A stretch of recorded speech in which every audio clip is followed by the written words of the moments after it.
حضرت عمر فاروق رضی اللہ تعالیٰ عنہ سے بڑا تو اصول پسند کوئی نہیں نہ ہوگا. یعنی بہت بڑا چودھری بھی اگر اپنے گلی کے اندر حضرت ابو سفیان جیسے لوگ مسلمان ہو گئے, کلمہ پڑھ لیا, اور جناب ابو سفیان رضی اللہ تعالیٰ عنہ نے اپنے گھر کے اندر نہ تھوڑی سی سامنے اینٹیں رکھ کے جگہ بنا لی, تو حضرت عمر کو پتا چلا تو فرمایا جیسے بنائی ہے ویسے وہ کھیڑو بھی. آپ نے لوگوں کا رستہ تنگ کر دیا. اصول پسند آدمی, اصول کی بات آئے تو بیٹے کو بھی معافی نہیں, کسی کو معافی نہیں, بڑے اصول پسند تھے. ایک دن لوگوں نے کہا عمر تو بڑا اصول پسند ہے, پر یہ مسجد نبی کی گلی میں جو نبی پاک کے چچا حضرت عباس کا پرنالہ لگا ہوا ہے اور وہ سب لوگوں کے کپڑے کیچڑ سے بھر دیتا ہے, وہ پرنالہ نہیں نظر آتا گلی میں لگا ہے. اب تو ہمارے پرنالے اور طرح کے ہیں نا, تو جو حرم شریف میں آپ میزاب رحمت ہے وہ دیکھا نا آپ نے, وہ پرانے زمانے میں جو لوہے کے پرنالے ہوتے تھے, تو وہ واقعی پوری گلی جو تھی نا وہ گزر کوئی نہیں سکتا تھا. اتنا اچھا شاور ہوتا ہی کوئی نہیں تھا جتنا وہ ہوتا تھا.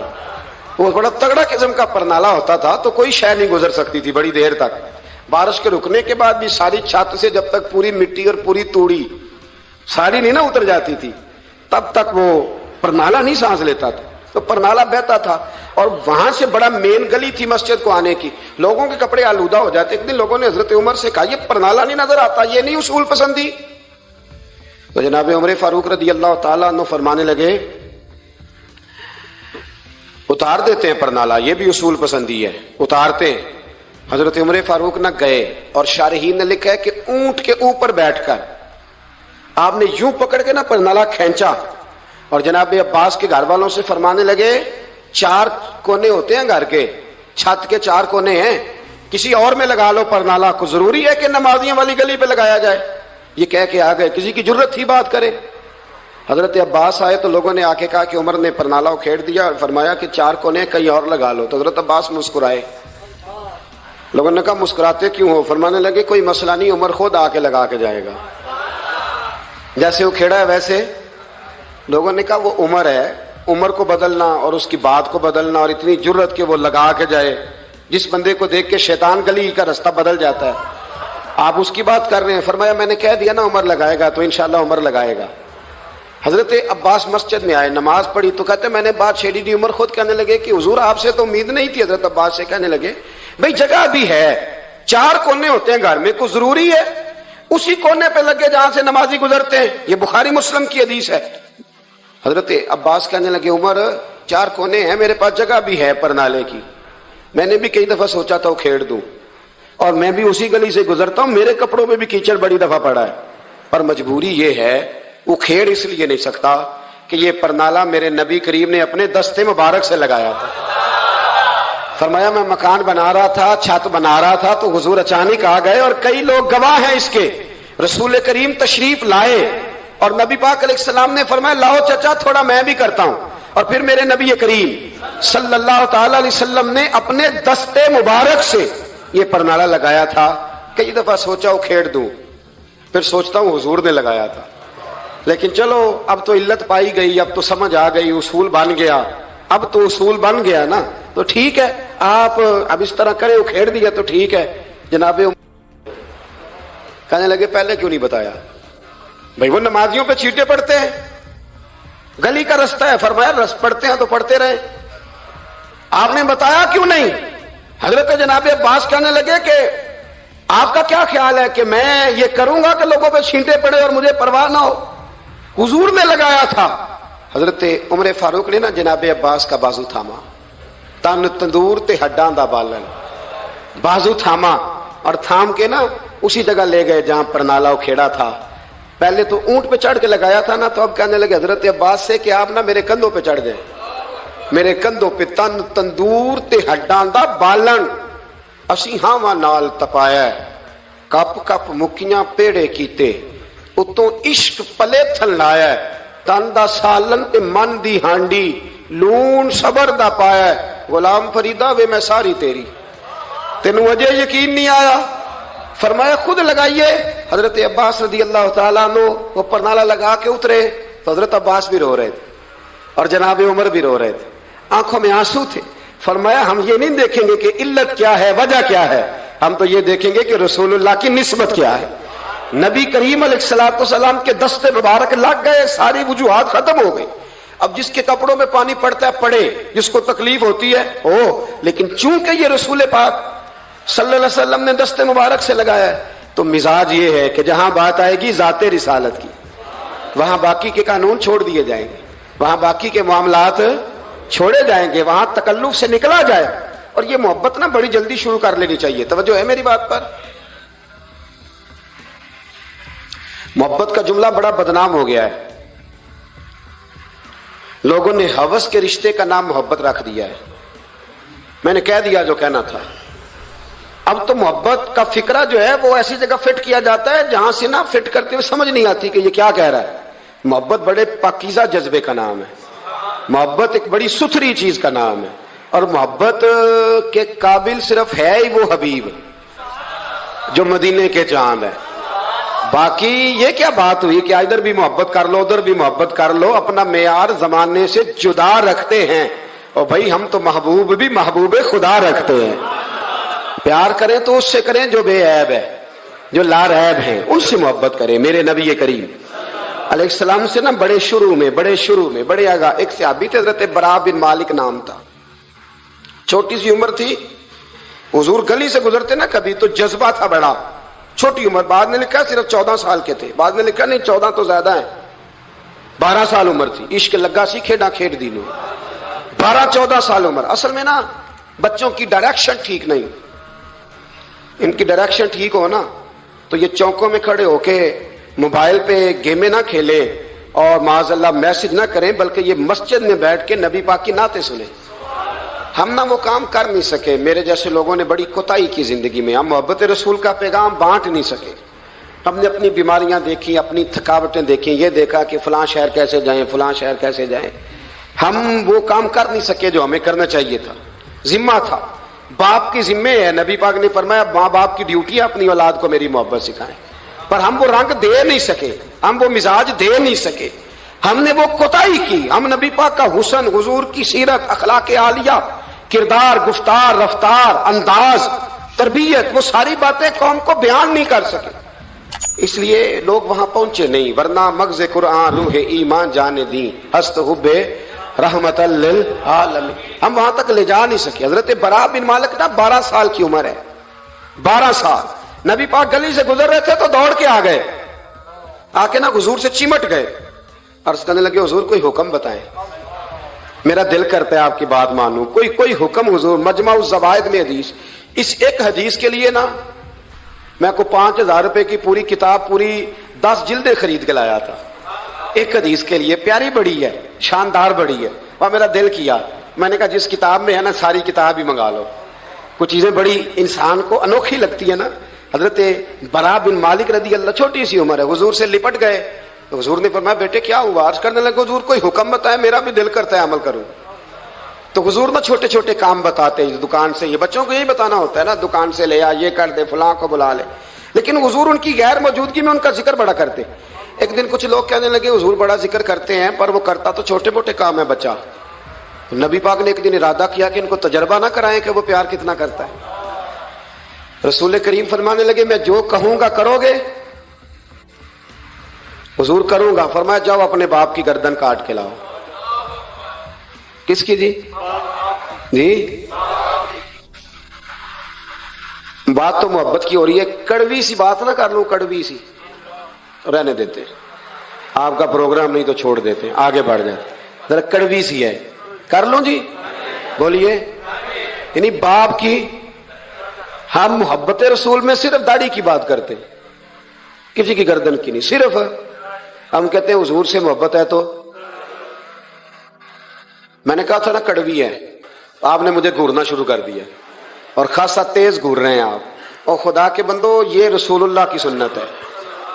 کسی کو نہ اچھی لگے، کسی کوئی تعریف نہ کرے، پر میرے رسول کو تو اچھی لگتی ہے کہ نہیں. نبی ایک بندہ مجھے کہتے ہیں داڑھی کے نام پہ لوگ تانے بڑے دیتے ہیں، داڑھی رکھی ہے تو یہ کرتا ہے. تو میں نے کہا یہ نبی پاک کے نام کا تانا، اسے خوش ہو کے قبول کر. اس کا بڑا مزہ ہے. اس کو یوں سینہ کھول کے کہہ دے تانا، دے تانا. تو کبھی کبھی نا ایسا ہوتا تھا، میں پڑھتا تھا تو کبھی گزرتے تو کہتے وہ جا رہے ہیں داتا صاحب والے.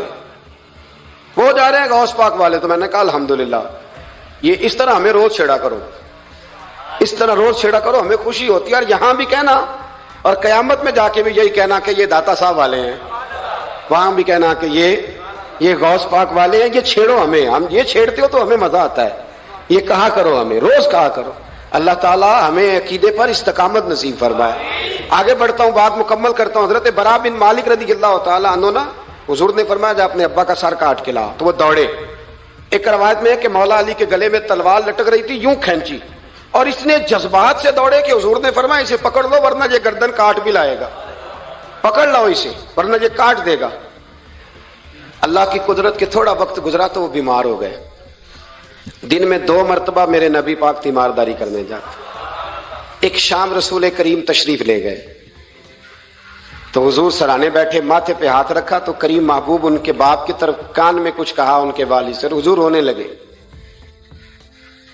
اور پھر حضور نے دوبارہ ماتھا چوما، پیار کیا اور چلے گئے۔ حضرت برا بن مالک چھوٹی عمر تھی، کچھ نے لکھا طلحہ بن برا نام تھا ان کا، تو حضرت طلحہ بن برا نا اپنے ابا کو قریب بلایا اور چارپائی پہ بٹھایا، کہنے لگے ابا جی حضور کیا فرما گئے؟ کہا بیٹا تیرے والی بات نہیں۔ کہا نہیں بتائیے؟ کہا نبی کریم علیہ السلام نے فرمایا کہ شام کو نا میرے طلحہ کا انتقال ہو جائے گا، اور جب اس کی روح پرواز کر جائے تو مجھے خبر کرنا، میں آ کے جنازہ پڑھاؤں۔ ٹھنڈ بڑی تھی، مدینے میں ٹھنڈ بڑی تھی۔ حضرت طلحہ نے نا اپنے باپ کا ہاتھ پکڑا اور اپنے سینے پہ رکھا، کہنے لگے ابا حضور تو جو فرما گئے، پر میری وصیت یاد رکھنا، نبی پاک کے دین کا قانون یہ ہے کہ جب کوئی انتقال کر دے تو جلدی دفن کرو، اس طرح کرنا رات کا وقت ہوگا، جب میرا انتقال ہوگا تو فوراً غسل دے کے نا دفن کر دینا، نبی پاک کو خبر نہ کرنا، نہ بتانا۔ عمر دیکھو اور بات دیکھو، کہ حضور کو کیوں نہیں بتانا، حضور خود فرما کے گئے ہیں۔ تو کہنے لگے رات کا وقت ہوگا تو جن گلیوں سے حضور نے گزر کے آنا ہے نا وہ یہودیوں کے محلے ہیں، ایسا نہ ہو کہ میرے جنازے کی وجہ سے کوئی یہودی میرے نبی کو تکلیف دے دے، میرے جنازے کی وجہ سے، جنازے کی وجہ سے۔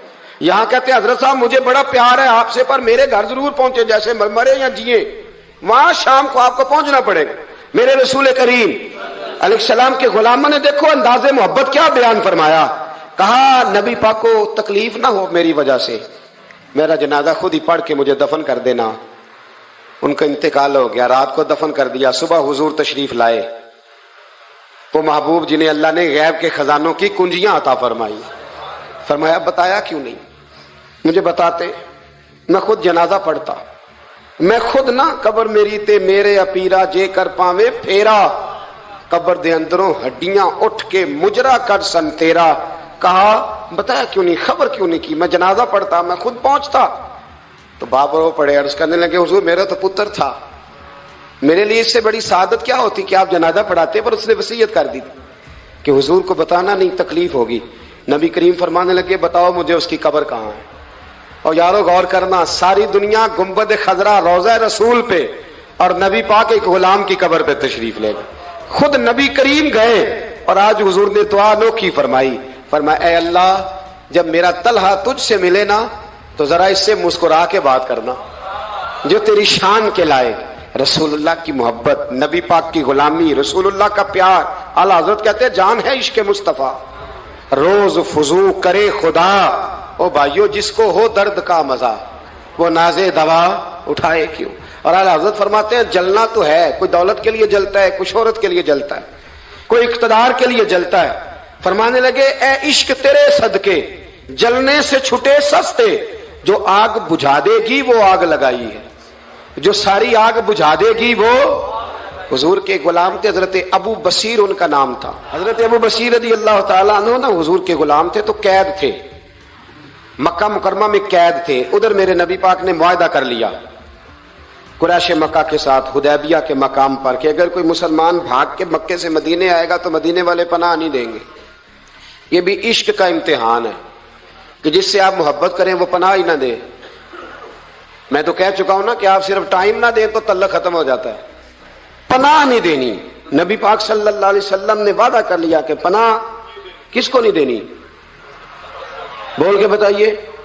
کافر تو پناہ لینے آ ہی نہیں رہا تھا، کس نے لینے آنا تھا؟ سارے بولیے۔ فرمایا کہ میں پناہ نہیں دوں گا جو وہاں سے آئے گا، حضور نے وعدہ کر لیا۔ حضرت ابو بصیر بھاگے آئے اور صحابہ کہتے ہیں جب آئے نا تو ان کے ہاتھوں پیروں میں ابھی زنجیریں باقی تھیں۔ حضرت ابو جندل کے ساتھ بھی ایسا ہوا، پر وہ حدیبیہ میں ہوا، لیکن یہ مدینے آئے، زنجیریں تھیں، خون بہ رہا تھا اور تڑپ کے روئے، یا رسول اللہ مجھے بڑا مارتے تھے وہ، حضور میں جیل توڑ کے بھاگا ہوں۔ ابھی اللہ کے رسول ان کی بات سنی رہے تھے کہ 4 بندے قریش مکہ کا خط لے کے آ گئے، آپ کا وعدہ تھا آپ پناہ نہیں دیں گے۔ کتنا مشکل مقام ہے، ایک غلام بھاگ کے آ جائے۔ میں کہا کرتا ہوں کہ صرف آپ ساتھ لے کے نہ جائیں آئیں تو لوگ کہتے ہیں کہ میرے سے تو دلچسپی چھوڑ گئے، حالانکہ اصل محبت اس کی ہوتی ہے کہ محبوب توجہ بھی نہ کرے پر وہ کہے کہ میری تو ڈیوٹی غلامی کرنا ہے نا، یہ اصل محبت ہے، یہ عین محبت۔ میں نے آپ کو پہلے بھی کئی دفعہ کہا ہے، میرے حضرت صاحب رحمۃ اللہ علیہ کچھ بندوں کو اٹھ کے ملتے اور کچھ آتے تو سلام بھی پورا سا لیتے۔ میں نے ایک دن کہا حضور سارے ہی مرید ہیں، پیر بھائی ہیں، تو کچھ سے آپ بڑا اٹھ کے بغل گیر ہوتے ہیں، پیار کرتے ہیں، کچھ سے صرف ٹھیک ہے گزارا ہو جائے گا۔ تو حضرت صاحب فرمانے لگے یہ جو میں جس سے بالکل سلام نہیں نہ لیتا اس سے مجھے پیار زیادہ ہے اور اس کا بھی مجھ سے پیار ہے۔ میں نے کہا جی وہ کس طرح؟ کہنے لگے کچھ بندے ایسے ہوتے ہیں پروٹوکول نہ دو تو ڈر ہوتا ہے بھاگ جائیں گے، اور کچھ کا پتہ ہوتا ہے کہ جوتے بھی مارو تو یہ ہمارا، یہ جا نہیں سکتا کہیں، جوتے بھی مارو تو کہیں جائے گا، یہ اس کو کسی پروٹوکول کی ضرورت۔ جس نے پروٹوکول مانگا اس نے تو گویا کہا کہ میں آپ عزت کریں گے تو آؤں گا، نہیں کریں گے تو نہیں آؤں گا۔ تو یہ آدھے ہاتھ سے سلام لیتے ہیں، کبھی بھی نہیں بٹھایا ساتھ، چل ٹھیک ہے بھاگ جا اپنا کام کر، لیکن ہے میرا، کہیں جا سکتا اس نے ادھر ہی رہنا ہے۔ اس لیے کچھ لوگوں کو پروٹوکول کی کوئی ضرورت نہیں ہوتی۔ کچھ کہتے ہیں میں گیا ہوں تو ملے ہی نہیں، میں پیار ہی نہیں کیا، تو بھئی یہ ابھی آپ کچے ہیں، آپ کو پکا ہونا چاہیے، ابھی پختگی کی ضرورت ہے۔ سمجھے جو بات عرض کرنے لگا۔ حضرت ابو بصیر وہاں کھڑے ہیں، نبی کریم علیہ الصلوۃ والسلام کے پاس وہ خط لے کے، کتنا مشکل مرحلہ تھا، ایک بندہ بھاگ کے آیا ہے، زنجیریں ہیں، خون ہے، سفر ہے، رو رہا ہے، تڑپ رہا، حضور مجھے نہ بھیجیے گا یہ مجھے مارتے ہیں۔ میرے رسول کریم کو جب خط ملا تو حضور فرمانے لگے ابو بصیر تو جانتا ہے کہ میں اپنے وعدوں کا پکا ہوں، تجھے پتہ ہے اب چونکہ میں نے معاہدہ کیا ہے کہ میں نہیں پناہ دوں گا وہاں سے بھاگ کے آنے والوں کو تو نہیں دوں گا، لہذا تم واپس جاؤ۔ حضرت ابو بصیر نے آنکھیں کھول کے دائیں بائیں دیکھا تو صحابہ کی گردنیں جھک گئی، نبی کریم علیہ السلام کی آنکھوں میں بھی آنسو چمکے کہ اے اللہ کتنا مشکل مرحلہ آتا ہے میدان محبت میں۔ فرمایا واپس جانا پڑے گا۔ حضرت ابو بصیر واپس نکل رہے ہیں تو رو رہے ہیں۔ جب بالکل مسجد سے نکلنے لگے تو عرض کرنے لگے یا رسول اللہ آپ کا ذمہ کہاں تک ہے، یہ پناہ نہ دینے کی بات کہاں تک ہے؟ تو حضور نے فرمایا مدینے کی سرحد تک، مدینے کی، اس سے باہر تو عام اجازت ہے جس کا جہاں دل کرے۔ حضور نے بس کہہ دیا مدینے کی سرحد تک میرا ذمہ، میں پناہ نہیں دوں گا کسی۔ کہا حضور پھر ٹھیک ہے۔ روتے تڑپتے مولا علی راوی ہیں، وہ کہتے ہیں کہ میں نے اس دن جتنا اپنے وجود پہ صبر کیا شاید پہلے کبھی کیا ہو، میرے اندر سے جذبہ جہاد کے شعلے اٹھتے تھے۔ حضور حکم کرے یہ 2-3 ہزار بندہ تو میں اونٹ کے پیچھے باندھ کے لا کے مصطفیٰ کی خدمت میں پیش کر دوں، حضور حکم تو کرے۔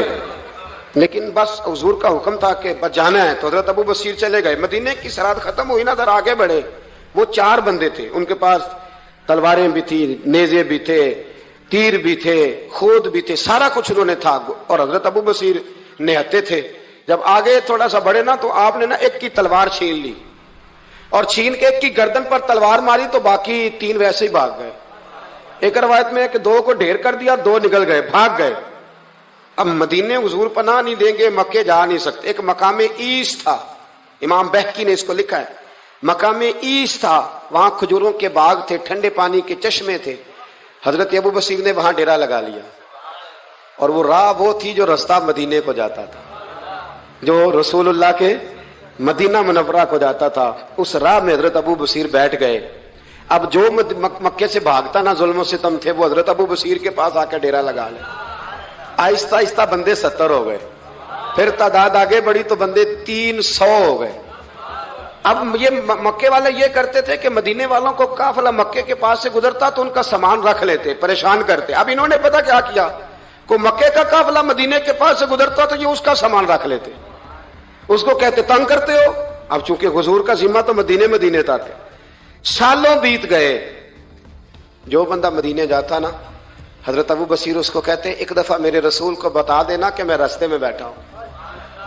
تو ان کے ساتھی کہتے ہیں، حضرت ابو جندل بھی آ گئے تھے، ان کے ساتھی کہتے ہیں کہ یار سارے زمانے کو پتا ہے تو بیٹھا ہے، پھر پیغام کیوں دیتا ہے؟ پر میں بس میرا شوق ہے صبا درے مصطفیٰ تے جا کے کمی درود و سلام نسیمہ جانب بطحا گزر کن ز احوالم محمد راہ خبر کن. میرا پیغام دے دینا نبی پاک کو، میرے ذرا کہنا کہ میں راہ میں بیٹھا ہوں، حضور کی بارگاہ میں عرض کر دینا.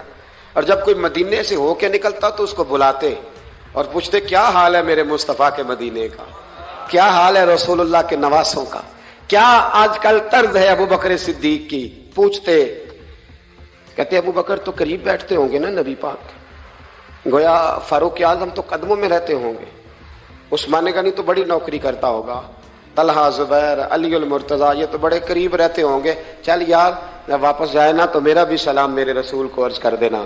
راہوں میں پڑے زمانے گزر گئے، سالوں بیت گئے، اتنے تنگ آئے مکے والے کہ انہوں نے نبی پاک کو خط لکھا کہ یہ والی شے کام ختم کرتے، وہ 300 ہمیں بڑا ستاتے ہیں، آپ انہیں مدینہ ہی بلا لیں، خود ختم کرتے ہیں. ادھر میرے رسول پاک نے جب خط پہنچا تو فٹافٹ فرمایا قلم لاؤ، کاغذ لاؤ. حضور نے خط لکھوایا، فرمایا ابو بصیر تمہیں مبارک ہو، آ جا مدینے، جگہ بن گئی ہے، اجازت ہے تم آنا چاہو تو آ جاؤ. حضرت ابو جندل فرماتے ہیں وہ شدید بیمار تھے، ٹکا سا دوڑا دوڑا آیا، اینا ابو بصیر، بھائی تم میں سے ابو بصیر کون ہے؟ ہم نے اشارہ دیا یہ ہے حضرت ابو بصیر. تو وہ قاصد آیا، جب اس نے خط دیا نا تو اتنے کمزور تھے کہ اٹھ کے بیٹھا نہیں جاتا تھا. وہ خط پڑھا تو ان کی آنکھوں میں کھول کے آنسو آئے اور کہنے لگے ابو جندل ادھر آ، یہ خط تو پڑھ. کہتے میں نے خط پڑھا تو رو پڑے، کہنے لگے فزت برب الکعبہ، رب کعبہ کی قسم میں کامیاب ہو گیا. یہ دیکھ میرے نبی کا نا پیغام آ گیا ہے، دیکھ پیغام آیا ہے، حضور کا پیغام آیا کہ تو آ جا. یہ لفظ کہے، کلمہ پڑھا، روح پرواز کر گئی. کلمہ فزت برب اللہ، سجنا سا توڑ دی بھائی تے جان دیتی راہ تیرے، پرواز کر گئی روح. پھر میرے محبوب کے صحابہ نے وہاں مسجد بنائی جہاں انہیں دفن کیا، حضرت ابو جندل نے وہاں مسجد بنائی اور پھر میرے رسول ان کی قبر میں تشریف لائے.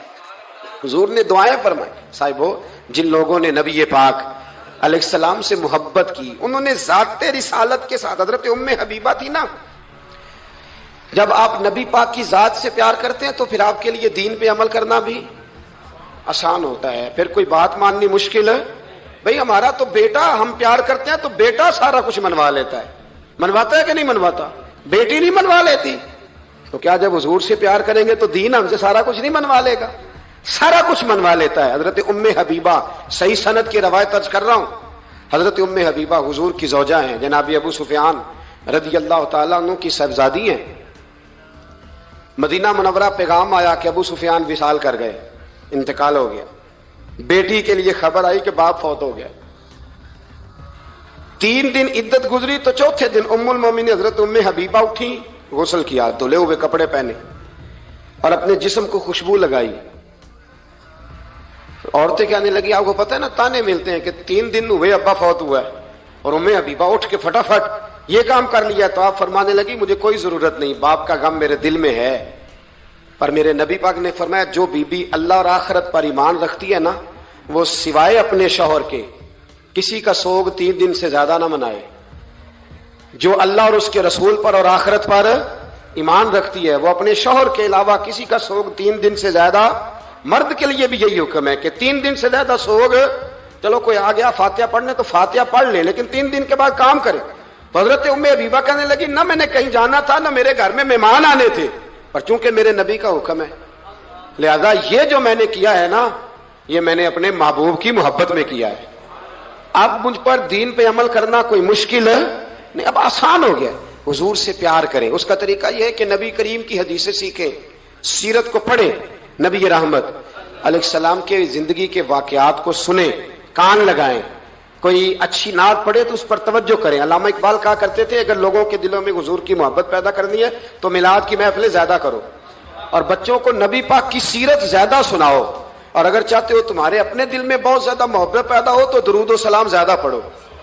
یہ اصل ہے، اصل دین ہے، روح دین. اپنی زندگی میں اس محبت کے لیے زیادہ جگہ بنائیں. باقی جتنی محبتیں ہیں یہ تنگ کریں گی. قبر میں پریشان کریں گی. اور اگر نبی پاک کی محبت ہوئی تو اعلیٰ حضرت فرماتے ہیں لحد میں عشق رخ شاہ کا داغ لے. ہم نے اندھیری رات سنی تھی تو چراغ لے کے چلے. اندھیری رات سنی تھی تو چراغ لے کے چلے. ایک تو بڑی معروف حدیث بخاری مسلم میں موجود ہے کہ عروہ بن مسعود ثقفی کہتے ہیں جب میں آیا اور میں واپس گیا تو جا کے پھر انہوں نے کہا قریش مکہ سے جا کے مسلمانوں کی جنگی صلاحیت کا ذکر نہیں کیا، بلکہ جا کے کہنے لگے یار میں بڑی دنیا پھرا ہوں پر جو ادب نبی پاک کے غلام اپنے نبی کا کرتے ہیں وہ میں نے کسی کا دیکھا نہیں ہے. دوسری روایت بخاری مسلم میں حضرت انس بن مالک رضی اللہ تعالیٰ عنہ کی ہے. حضرت انس بن مالک رضی اللہ تعالیٰ عنہ ارشاد فرماتے ہیں کہ نبی پاک علیہ السلام کے جب ایام وصال قریب آئے نا تو حضور مسجد میں آنا جانا کم فرما دیا تھا. کئی دن حضور تشریف نہیں لاتے تھے، تبھی علالت کے باعث. یہ بھی اللہ تعالیٰ کی قدرت کاملہ ہے. فرماتے ایک دن نا پیر شریف کا دن تھا اور فجر کی جماعت تھی اور جناب ابو بکر صدیق نماز پڑھا رہے تھے. اچانک نہ حضور کا دل کیا غلاموں کو دیکھنے کو، تو حضور نے نا حضرت عائشہ صدیقہ کے مکان کے حجرے کا پردہ سرکا کے نا تو غلاموں کو دیکھا. اب تو ماشاءاللہ بہت سارے لوگوں نے مدینے کی زیارت کر لی ہے نا. تو آپ جانتے ہیں کہ یہاں کر کے ان کا مکان ہے تو یہاں اگر سامنے امام کھڑا بھی ہو تو مقتدی دیکھ بھی لے پردہ سرکا ہے تو یہ پہلے والے دیکھ لیں گے جو قریب ہیں، آخری والے تو نہیں نہ دیکھ سکتے. میری طرف دیکھیں نا یار، ہاں نہ تو کرے نا. اب تو اتنی تو گرمی اللہ نے کی نہیں اس رمضان میں، اتنی تو گرمی کی نہیں جتنا ٹھنڈ میں بھی سو جاتے ہو، سخت گرمی ہو پھر بھی سو ہی جاتے ہو. مہربانی کرو نا، تھوڑا جاگو، اللہ آپ کو جزائے خیر عطا فرمائے. میں جو بات کر رہا ہوں اس پہ غور کرو. بھائی یہاں سے پردہ سرکایا کسی نے تو یہ 5 7 10 جو قریب کے نمازی ہیں وہ تو دیکھ لیں گے، تو وہ جو صف کے اینڈ پہ ہیں وہ کیسے دیکھیں گے؟